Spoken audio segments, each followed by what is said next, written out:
Welcome to the Confident Mental Wellness Podcast. Challenge what holds you back, where we love on and challenge business executives, entrepreneurs, authors, speakers, thought leaders, and coaches to take us deep, revealing how self-doubt, negative thinking, and even sheer fear were secrets they refuse to reveal to anyone. Secrets that once held them back. We'll hear how these leaders cast off the fear, excuses, and setbacks to move forward with purpose and passion. How they activated a mindset that set them up for success. Have you heard of quiet quitting? Have you quietly quit in your workplace? This is Challenge What Holds You Back. And the theme for this season is workplace mental wellness. And we are about to meet a wonderful lady, Lisa Hammett, who is a success coach, an executive coach, a life coach. Her business is surrounding mental fitness. And she has some insight on this quiet quitting for us and more. So, Lisa, welcome to the program. Thank you so much. I'm delighted to be here, Stephanie. Yeah, so glad to have you. So, quiet quitting, what is that? It's a new term I've heard recently. Yes, it can really encompass a lot of different things. So quiet quitting is basically it's almost like you're disconnecting. You're just disconnecting from your work environment. And it could be you could be burnt out and you're just like, I can't deal with this anymore. Or in often cases, it's because the company that you're working for is not in alignment with your values. So maybe you feel like you can't truly be yourself, which is a huge problem. Or the job ends up becoming not nothing at all that you thought it would be.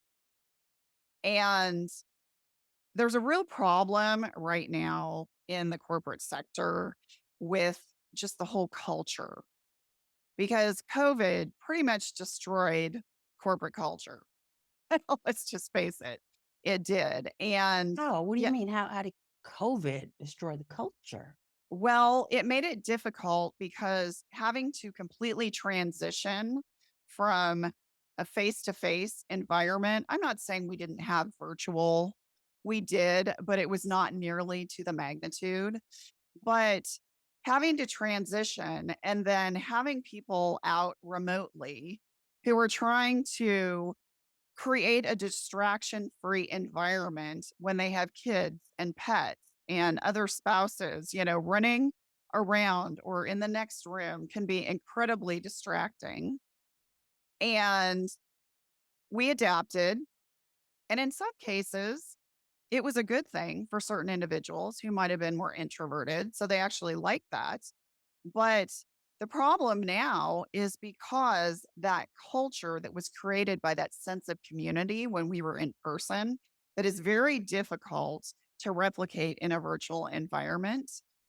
Because that went away, now organizations are like, okay, so we need to get that back. We need to get that culture back, that cohesiveness and empowerment because people are quietly quitting. The problem is they're forcing people to come back to work. And in some cases, people were hired strictly for remote, which then is a whole different issue because they're been not being compensated for maybe childcare or uh, transportation expenses or even to upgrade their wardrobe. Or if they did come in before, now they're coming in and they're finding that the teams that they oversee aren't even there. They're all over the country. So there isn't a sense of community. And they're doing these rolling schedules. So people might come in for a couple days a week and then they work remotely. And they're doing that to kind of help transition, but the culture is just really struggling. And that I think has the biggest impact really on the whole quiet quitting. And so when you say the culture, that that is an important thing to create like cohesion. in a Absolutely. workplace? Absolutely. Because people want to feel valued in what they're doing. They don't want to just be out in the middle of nowhere without really any contact or feeling that they're even providing value. Like they do this remote job and they might be good at it, but they get no recognition. And I'm not saying that it has to necessarily be monetary, but they have to have conversations with other people in the organization that say, the role that you do is very valuable and we appreciate that. And there's things, networking things that they can do remotely to try to, tap in these people as well. But it's just people are just going, I don't know what to do. They're kind of lost and they're just out there and they don't feel like they're valued. And then it's just gotten really mundane. And they're like, I just don't want to deal with this anymore.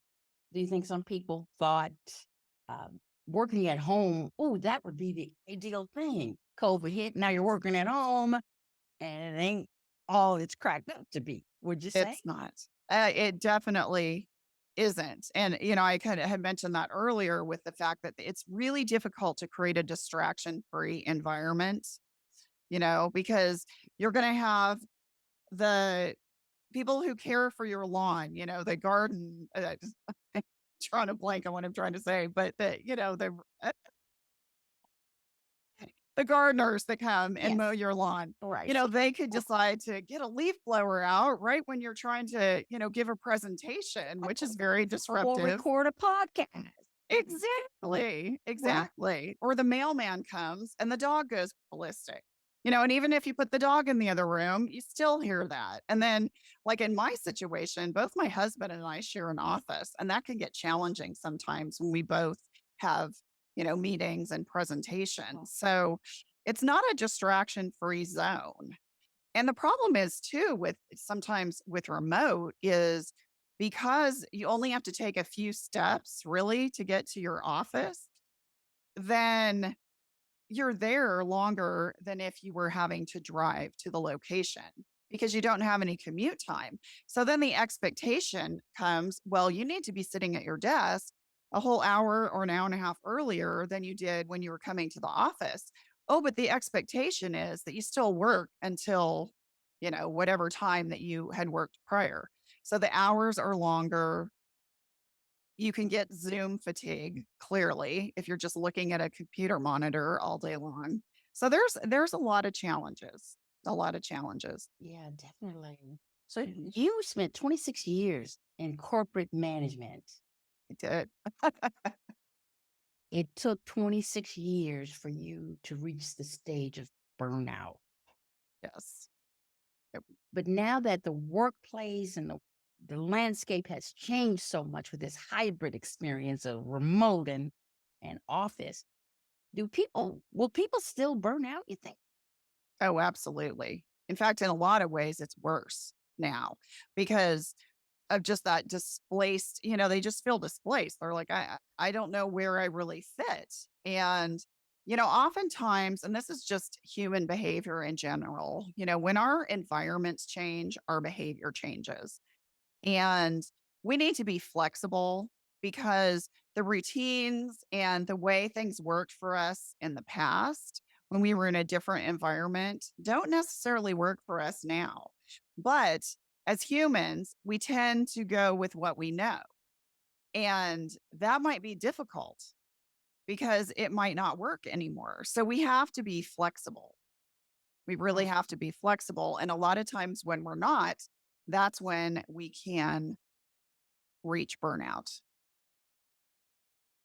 And we don't want to do that. And that's why mental wellness strategies is so important. I mean, that we recognize that for ourselves individually, that we have to take care. We have to take care of ourselves in that way. Um, Absolutely. but I had another question for you, and that is um, so when COVID hit, corporations seem to have rolled out corporate wellness programs. I mean, it was like, I don't want to say a trend, but it was something that they were willing to offer Mhm. and boosting and enhancing the programs that they did provide for employees. But of late, I've heard that some of that's rolling back. That Mhm. companies are like, oh, wait a minute. The bottom line needs to be cared for. Mhm. We need you here longer. Right. We want you on the clock. And so some of that's like falling away. Have you seen that? And what's the danger? Well, the danger is basically they're telling their employees when they do that, that, you know what? The bottom line is more important than you. So, and that should be completely the opposite. I mean, yes, you have to make profit. You have to. I mean, that's just bottom line. You That's have why to. you're in business, right? That's why you're in business. But if you have employees, if you don't take care of them, you're not going to have a business because you can't run a big corporation by yourself without the people. So you have to take care of your people first. And if you take care of them, then the business will thrive. But unfortunately, a lot of corporations have that backwards.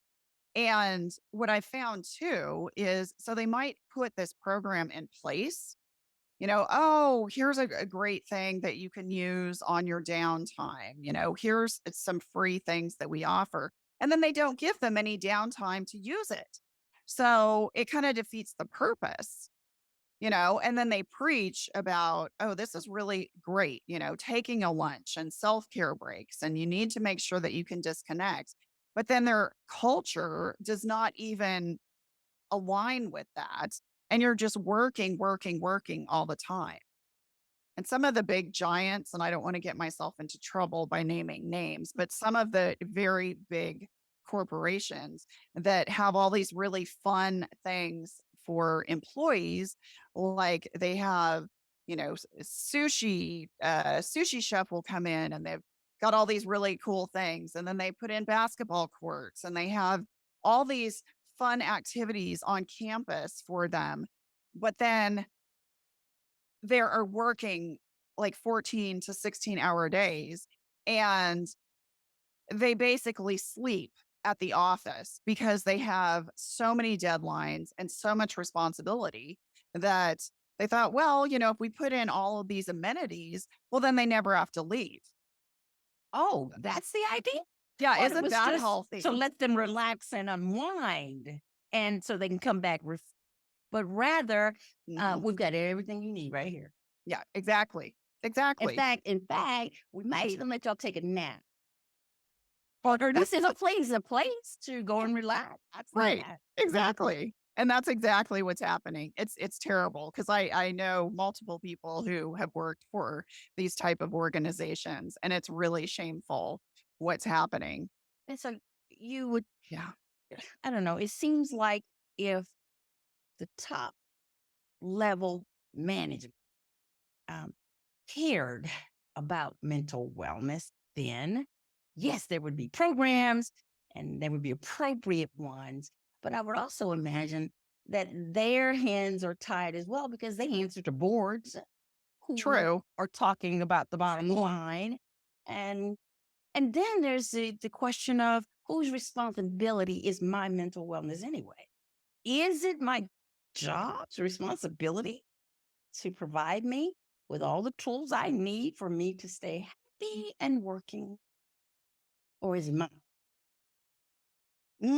I think it's a combination of both because where do you spend most of your time? At work. At I work. mean, yeah, yeah. At work, really.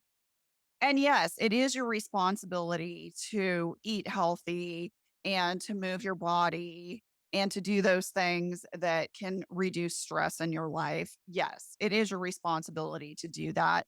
But your employer also needs to allow you to do that as well. And hopefully provide ways that you can do that, or at least education. Sure. So the person who is quietly quitting, I mean, they're like actively, quietly quitting. Mhm. Do they even know that they're doing that? At some level, I think they might, but it kind of does beg the question that are they just being apathetic? It really kind of begs that question.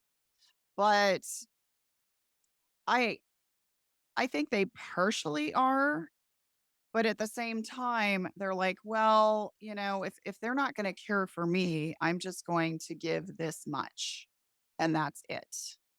So, which is a really lousy attitude. I can kind of understand why they're saying that, although It- it's why do I want to put forth any extra effort if I'm not being rewarded in any way and not appreciated? What's the point? mm, What's the point?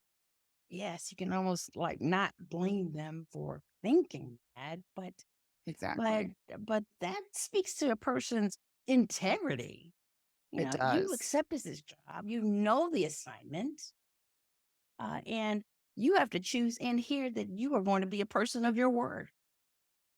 Right. And I And, don't and think that you should burn your bridges. I really don't, because because that that's would not, burn your bridge, wouldn't it? Like, oh, it totally would. yeah. It totally would.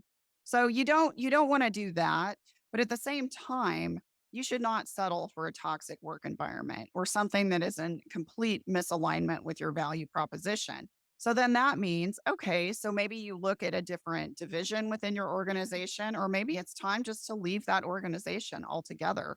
But yeah, to just become almost to where it's perceived that you're just apathetic and that you don't care at all. And in some ways, yeah, you might not, but you don't allow it to get that bad because that's just going to reflect negatively on you.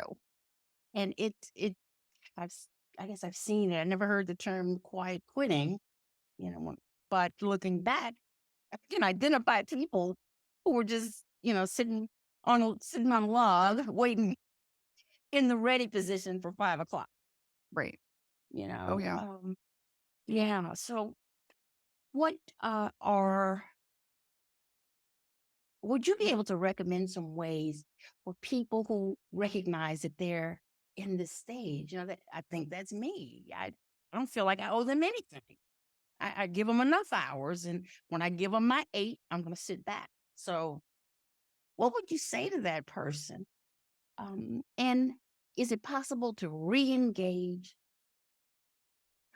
Well, that's a good question because it may mean that they need to have a conversation with their boss. Maybe they are out, in remote world and their supervisor they never see. Maybe they've never met them in person. And it might mean, okay, let's schedule a meeting with that person. And in some situations, if it was approached the right way, then the employer might be receptive. If you're saying I'm not feeling valued and Mm. I'm frustrated and I don't feel like I have the tools, I'm not making a difference. If you say it in the right way Yeah, sure. and maybe give some examples of what might make a situation better, sure, it's worth a shot, and some could be receptive. But if it's a complete misalignment with your value proposition, then you need to look for something else. Don't just sit there and just, look at the clock and just say, okay, I'm out, because that's only going to hurt you even more negatively. Because that's all that negative emotion that you're just kind of sitting with. You might not realize it, but you are. You're just swimming in negativity. And if you just focus on that all the time, then every aspect of your life becomes negative, and that just bleeds into all areas. And that's just not healthy. So Contributes to the toxic environment at work. it does. So, if a person who's Absolutely. quietly quitting comes to you as a coach, Mm. any specific strategies you would recommend that they try?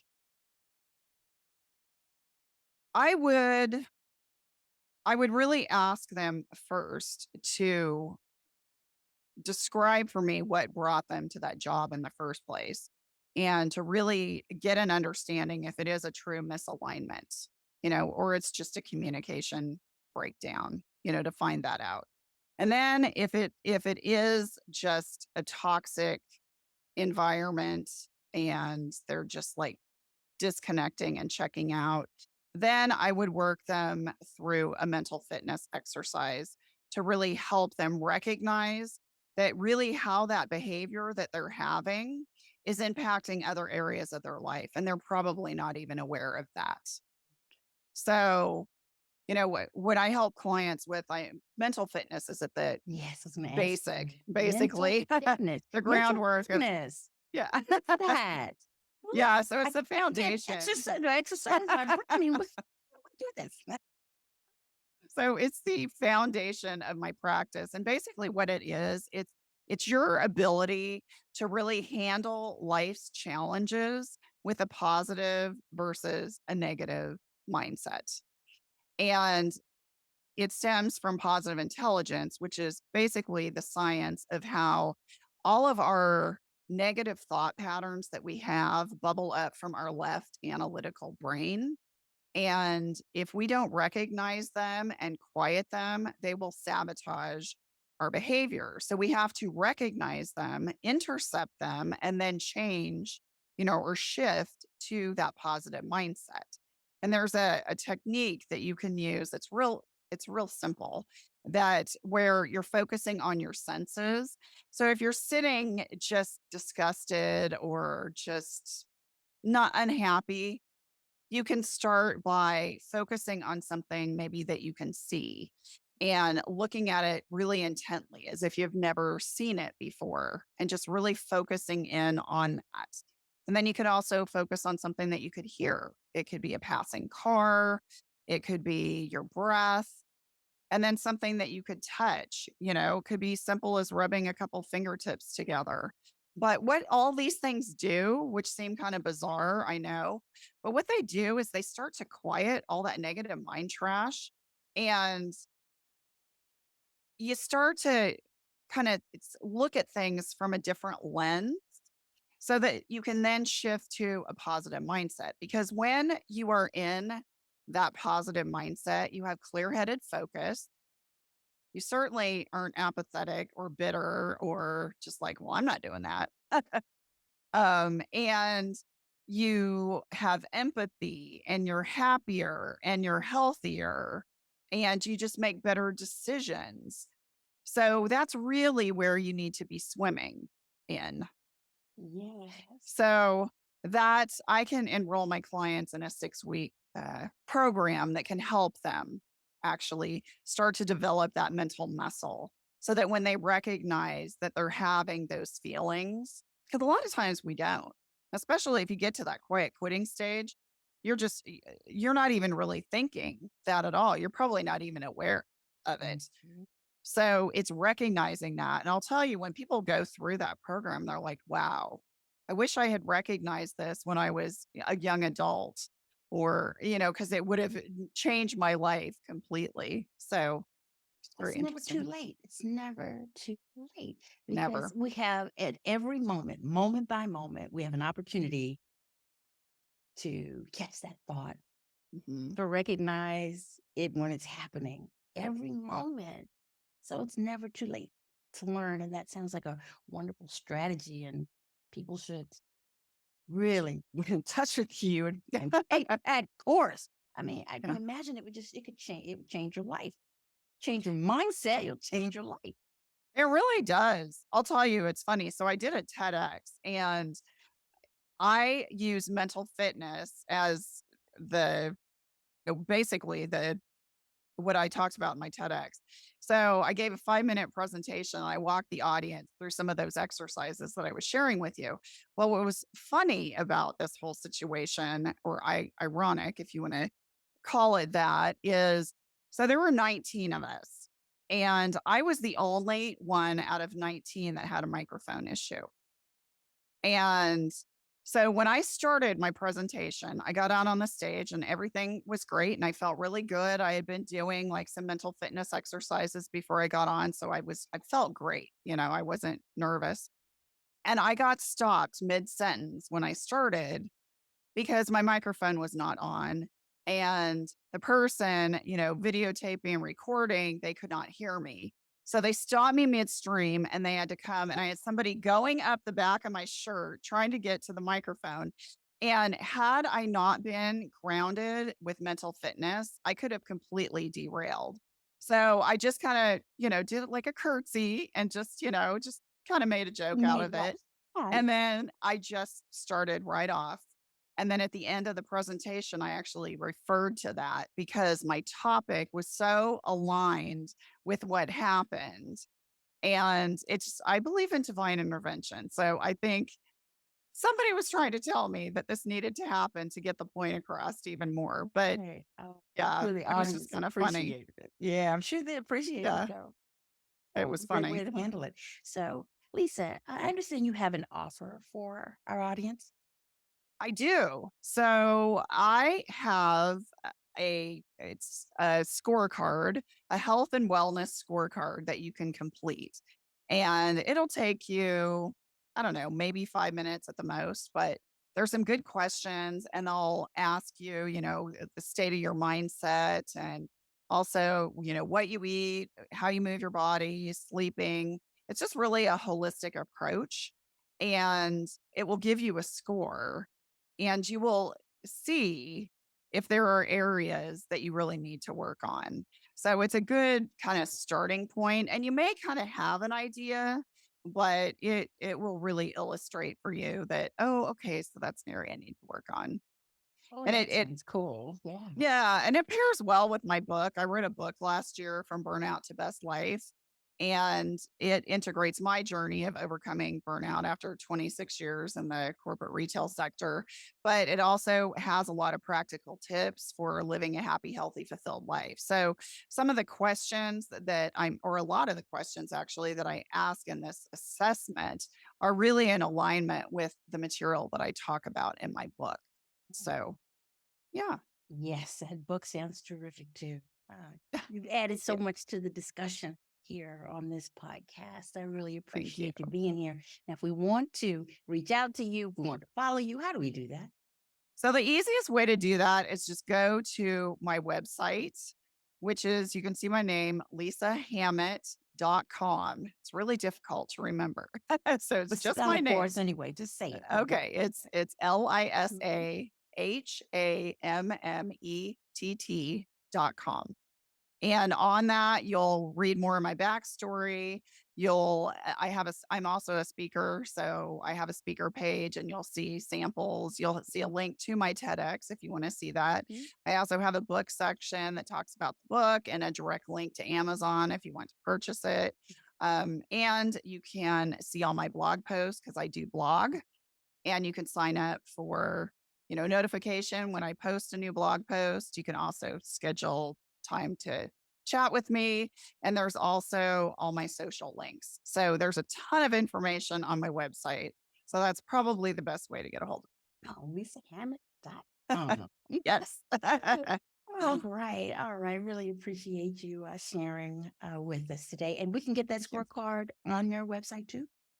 Uh, yes, there is a link to it. Actually, And there is a drop down link on there. good, good. You And I think can. I saw it on LinkedIn too. So, Yes, it's on the top of my profile, my header. So, yes. yep. All right. Lisa Hammett, executive success and life coach. Thanks for joining us. Thank you so much, Stephanie. This has been great. Because everyone's journey to confident mental wellness includes challenges, you're going to find a lot of value in our newest book, The Secret You Hide Holds You Back, How Letting Go Sweetens Life and Makes You Free. It's coming soon. If you know of a leader who would be perfect for this podcast, they cast off the fear, excuses, and setbacks to activate a mindset that sets them up for success, please send them my way.